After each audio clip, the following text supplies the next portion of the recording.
الحمدللہ رب العالمین اللہم صلی علی محمد وعلی آل محمد کما صلیت علی ابراہیم وعلی آل ابراہیم انک حمید مجید اللہم بارک علی محمد وعلی آل محمد کما بارکت علی ابراہیم وعلی آل ابراہیم انک حمید مجید۔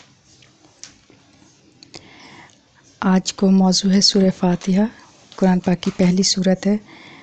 تو سورہ فاتحہ مکی صورت ہے، مکہ میں نازل ہوئی، یا میں 7 آیات ہیں اور 1 رکوع ہے یا میں۔ سورہ فاتحہ کا بارے میں کچھ تعارف ہی ہوئے گو کہ ای صورت رب العالمین نے اپنا بندن کی زبان سے فرمائی ہے کہ ان الفاظ میں اپنا خالق و رازق کے سامنے اپنی عرض کرو۔ رب العالمین یک مطلب ہے کہ ہر عالم کو رب، ترجمہ یا کوئی ہے کہ سب تعریف اللہ ہی کے مارے ہیں جو ہر عالم کو رب ہے، جو بڑو مہربان نہایت رحم والو ہے، جو روز جزا کو مالک ہے۔ ہم تیری ہی عبادت کر رہا اور تو سو ہی مدد کی درخواست کر رہا۔ ہم ان کو سیدھو راستو بتا دے، ان لوگوں کو راستو جن پہ تیرو انعام ہوئو، اور ان لوگوں کو راستو نہ دکھا جن پہ تیرو غضب ہوئو۔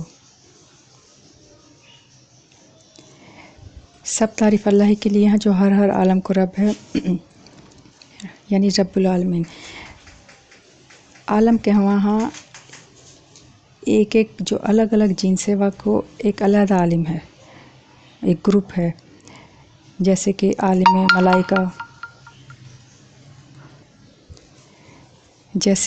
ملائکہ، عالم انسان، عالم پرند، عالم حیوانات، عالم جنات، یہ سب علیحدہ گروپ ایک عالم کہلاوے ہے۔ تو یا میں صرف انسانن کو ہی رب نہ ہے، وہ رب العالمین ہے۔ اور کتنا عالم ہاں یہ صرف اللہ تعالیٰ یہ پتہ ہے کہ اللہ تعالیٰ نے کائنات میں کتنا عالم بنا رکھا ہاں۔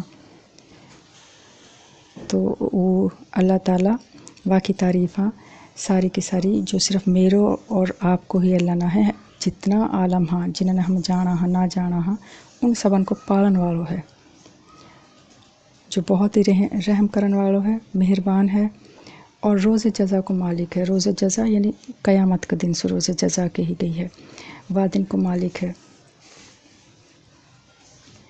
ہم تیری ہی عبادت کر رہا تو اسی ہی مدد کی درخواست کر رہا، ہم اسی تو راستو بتا دے، ان لوگوں کو راستو جن پہ تیرو انعام ہوئے۔ اب انعام سے مراد دینی انعام ہے، اور انعام کا جو گروہ ہاں گنوایا گیا ہاں وہ 4 ہاں، کہ انعام والا 4 گروہ ہاں، ایک انبیاء کرام، ایک صدیقین، ایک شہداء اور صالحین۔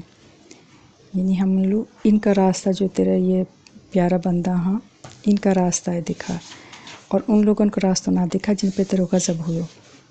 غضب کا مستحق وہ لوگ ہاں جو تحقیق کے باوجود بھی ہدایت کا راستہ ہے چھوڑ دیں وہاں، اور گمراہ وہ ہاں جو صراط مستقیم کی تحقیق ہی نہ کرنا چاہوں وہاں۔ ان دونوں میں زیادہ غضب کو مغضوب وہ ہے، ناراضی کو مستحق وہ ہے جو جان بوجھ کے صراط مستقیم کا سیدھا راستہ کو یا حق کی مخالفت میں سرگرم رہ وہاں۔ ہی جو غضب والا لوگ بتائے ہیں وہ 2 لوگ ہیں، ایک تو کہ جنہوں نے سیدھا راستہ کو پتہ ہی نہ ہے، اور دوسرا وہ لوگ ہیں جنہوں نے پتہ تو ہے کہ یہ سیدھا راستہ ہے پر جان بوجھ کے وہ چھوڑ دیں وہاں۔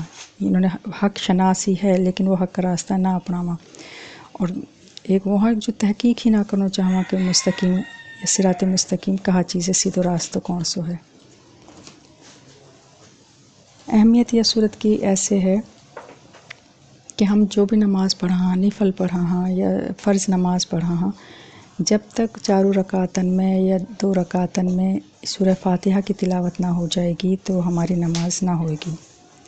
فرض نماز کی 4 رکعت رہے وہاں، ان میں 2 رکعتن میں تو قرآن کی کوئی بھی چھوٹی یا بڑی صورت پڑھ لی جاوے ہے، لیکن 2 صورتن میں کوئی صورت نہ پڑھی جاوے ہے۔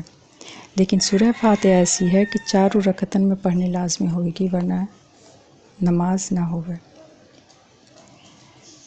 جب لوگ بادشاہ کا دربار میں جا وہاں تو باہر پروٹوکول آفیسر رہے ہوئے جو عام ملاقاتی لوگ دربار کا آداب سمجھاوے ہے، وہ आदाब दरबार समझा के अंदर दरबार में जाने की इजाज़त देवे है कि बादशाह के सामने ऐसे या दरवाज़ा से ऐसे दाखिल होना है, बादशाह के सामने खड़ो ऐसे होना है, हाथ ऐसे बांधना हाँ, आँख झुकी होवा, अंदाज़ गुफ्तगू आजसा ना होवे, मौदबा ना होवे, लहजो नरम होवे, आज सी सुभरो होवे और मुख्तसर और जाम अंदाज में अपनी बात ख़त्म करके ऐसे रुखसत होना है। तो या सूरत में अल्लाह ताला ने अपना प्रोटोकॉल आप बतायो है कि ए मेरे बंदो मुझसे तुमने ऐसे करके बात करनी है, तुमने मैं ऐसे मुखातिब करना हो और ये बात कह के मुझसे दरख्वास्त करनी है, इन बातों से बचना है और इन बातों को इख्तियार करना है। ये सूरत अपना मजमून का एतबार से एक मुकम्मल और जामे सूरत है। कुरान को मौजू ही ये है कि ये मुख्तसर है, मुख्तसर अंदाज में बात करे है, लेकिन एक भरपूर और जामे बात करे है, कई बातें अधूरी छोड़ ना देवे है। ये बहुत बड़ो फ़न रहवे है खिताबत में कि बात तूल ना पकड़े, मुख्तसर बात होवे लेकिन जामियत से भरपूर होवे। ये फ़न हर का ये ना होवे है कि मुख्तसर बात में भी अपने तमाम मुद्दा समेट देवे। कुरान को मौज़ाना जब हम गिनवान लगा तो एक इंतहाई बड़ा मौजू है कि मुख्तसर है लेकिन जामे है, अपना बयान अधूरा ना छोड़े। छोटी छोटी सी आयतन में छोटे छोटे सा अल्फाजन में आधी 2 लफ्ज़न की सिर्फ आयत हाँ, उनमें भरपूर मतलब बयान कर दिया गया है। तो ये सिर्फ 7 आयत हाँ और इनमें अल्लाह ताला ने अपना मुकम्मल तारुफ करवा दिया है कि सब तारीफ़ कस की हाँ और अल्लाह के सिवाय हरगिज़ कोई रब्बुल आलमीन ना है। वो सिर्फ ज़मीन को सयारा ज़मीन को खुदा ना है, वो चाँद सूरज ज़मीन सितारा आसमान सबन को ही रब ना है। जितना आलम हाँ उन सब को रब है, यानी हर चीज़ को अलग-अलग ग्रुप, जानवरन को रब है, परिंदान को रब है, इंसानन को रब है, आसमानन को रब है, ज़मीनन को, सितारान को, हर ग्रुप जो हैयत और तश्कील में अलग-अलग हाँ तो उन सबन को रब है। और इंसान हैरत ज़दा ना होना चाहिए कि हर आलम दूसरा आलम से अलग मुशाहबत और हैयत रखे है, अलग सिस्टम रखे है। तो कैसी शान वालो है वो रब जन इतना बड़ा पैमाना पे तख्लीक़ात करी हाँ और वो पैदा करके छोड़ ना दिया हाँ, उन्होंने पाल भी रही हो है, उनकी रोज़मर्रा की ज़रूरत ने पूरी कर रो है, देव हैकल जानवरन की ग़िज़ा ने पूरी कर रो है, समुंदरन में भी और खुशकी पे भी। इतनो बड़ो बादशाह जाकी सल्तनत कभी ख़त्म ही ना हुए है, कहीं कोई हुदूद इख्तिताम नज़र ही ना आवे है। ऐसा बादशाह कितना हैबत वाला और सख्त होना चाहिए। इतनी बड़ी तवीलो और इस सल्तनत को मालिक तो बहुत हैबत वाला और सख्त होना चाहिए, लेकिन नहीं, कभी ना ख़त्म होने वाली रियासतन को और सल्तनत को बादशाह बहुत रहमान है और रहीम है। हालांकि वो सिर्फ ज़िंदगी तक ही हमारा रब ना है, मरना के बाद एक हौलनाक और दहशत कर देने वाला दिन भी आएगा, ये वह दिन को भी मालिक है। और मालिक से मुराद ये है कि जो अच्छा अमल करे तो एक सीधो से हिसाब है, सीधे सीधे जन्नत में जावा और जिन बुरो करो वो सीधा सीधा दोज़ख में जावा। ये हिसाब किताब होगा कि अच्छा करने वाला जन्नत में और बुरो करने वाला दोज़ख में जावे। ये जन्नत और दोज़ख की तकसीम सीधो से एक मामलो है, लेकिन नहीं, मालिक का मतलब ये है कि वह बादशाह की मर्ज़ी है कि चाहवे तो वो एक लफ्ज़िश पे ही सारा नेक अमाल ने कबूल करना से इनकार कर देवे और जन्नत में कहा के छीन लेवे, और चाहे तो कितना ही गुनाह में बसर होने वाली ज़िंदगी सिर्फ अपनी ख्वाहिश और मर्ज़ी से दोज़ख में जान से रोक देवे और वह गुनहगार जन्नत को मुस्तहिक बना देवे। मालिक को ये मतलब है कि रूल्स और रेगुलेशंस वहाँ के लिए ना हाँ, वहाँ को हुक्म चलेगा, वहाँ की मर्ज़ी चलेगी, वहाँ की ख्वाहिश चलेगी और ऐसा बा इख्तियार होएगा वो है भी। लेकिन क़यामत के दिन रोज़ जज़ा को मालिक जो है वह को ये मतलब है कि कई की जुर्रत ना होएगी कि वह का फ़ैसला के ख़िलाफ़ अपील कर सके या एहतजाज कर सके। अब ये तो वह की शान है कि इतना शान वाला है, इतनी वह की हैयत है, हैबत है, इतनी वह की शान है। आगे सवाल है कि इतना शान वाला सो, इतना इख्तियार वाला सो मांगनो कहाँ है। कपड़ा लत्ता, घर बंगला, माल दौलत, औलाद, शान शौकत, ये सब मांगनी हाँ, ये सब चीज़ गैर मयारी हाँ, वसु आला चीज़ मांगनी हाँ, नेक और सीधो रास्तो मांगनो है, गुमराही से बचना की दुआ मांगनी हाँ, जिन रास्तान पे चलना सु नाराज़ होवे है उन रास्तान से बचना की दुआ मांगनी हाँ।